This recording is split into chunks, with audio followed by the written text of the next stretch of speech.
Hi, this is Christy Knighton, and this is Artifact 12, Standard 7.2, Criterion 24. Use assessment data to inform and guide instruction based on individual student needs.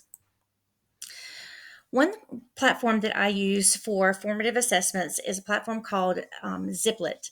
And with Ziplet, students can answer a ticket out the door or a ticket in the door. I can ask different types of questions for students. This particular one that you see here is just one where they could write short answers.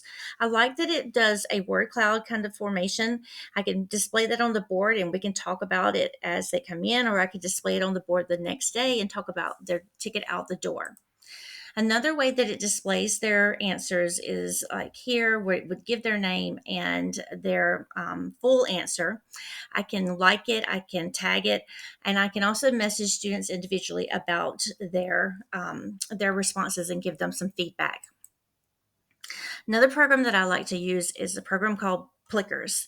And you can see here on each one of these questions, I can see how much of the class actually knew the answers, and I can even see which question or which answers rather that they chose and which ones they chose more. And we can also display this during the class period, so I can talk about why they chose one answer over another and why one answer was better than another. Another way I can see the responses from Plickers is in this format, where over here you would have the students' names, and I can see like what they would have scored on it if it was an actual quiz for a grade, and I can see what their answers were and which ones they got wrong. Another formative assessment that I use to inform my instruction are these bell ringers. The one on the left is for ELA, the one on the right is for Georgia Studies. And I can use these to inform my instructions for the next day. I could ask them questions about what they learned from the day before, and I can look at them fairly quickly. These are from Progress Learning, and I like the Progress Learning kind of gives you a color code about how well students are doing on different things.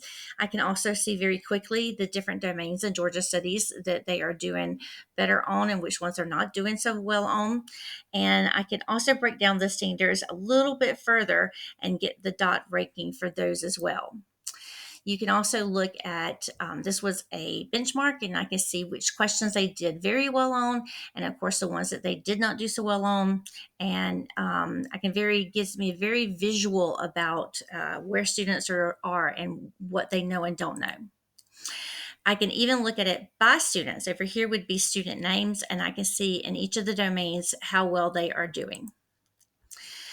This is something from the midterm back in December, and I can look at this data and see like what's their mean, medium, and mode, and how well they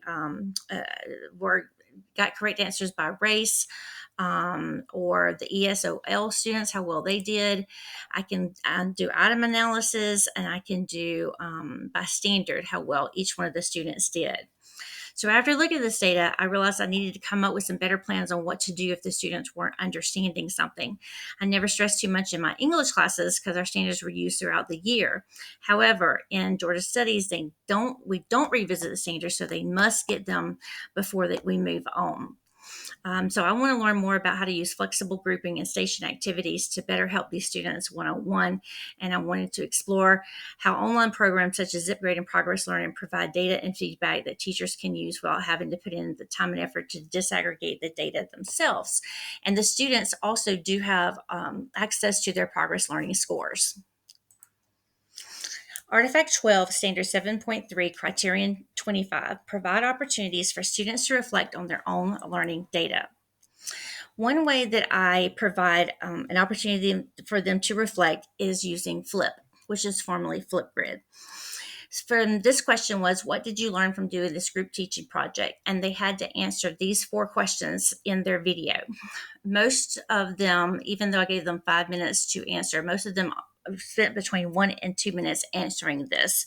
Some of them didn't fully answer it as I wanted, and I would have them go back and redo this. But it did allow them to reflect not only on how the group did, but how each of themselves did on the project. Another thing that we do at our school is each student creates a capstone web page. And before they create their capstone web page, they have to reflect on each of their classes. They have to reflect on things like their strengths, their weaknesses, some long term goals, some short term goals, what their grades have been like. What are they doing for homework and studying, how they are a teacher, leader, and learner in their classes. So, in this one, you can see that they're talking about these strengths that they have, talking about the weaknesses. Since this one, they procrastinate too much in class. So, a goal might be to make good grades, improve their vocabulary. A long term goal would improve my English and become very fluent in English. And this was written by an EOSL student. So, at the toward the end of the year, they have to start putting their capstone projects together. And so, this is what I required, or one of the things I required on the Georgia Studies page, is that they had to talk about projects and things that they learned from these projects, the projects that we did across the year. So, in this one, you can talk about they had to create a comic strip for the different eras of the Native Americans, and so they're talking about what they learned here and what they're describing the project and what they learned. This one was a poplet over Hernando de Soto and his expedition to America. Says we had to make connections to some vocabulary words and give reasons for the expedition. And this was the Padlet here, and they said they need to find different diseases that the British brought over to America.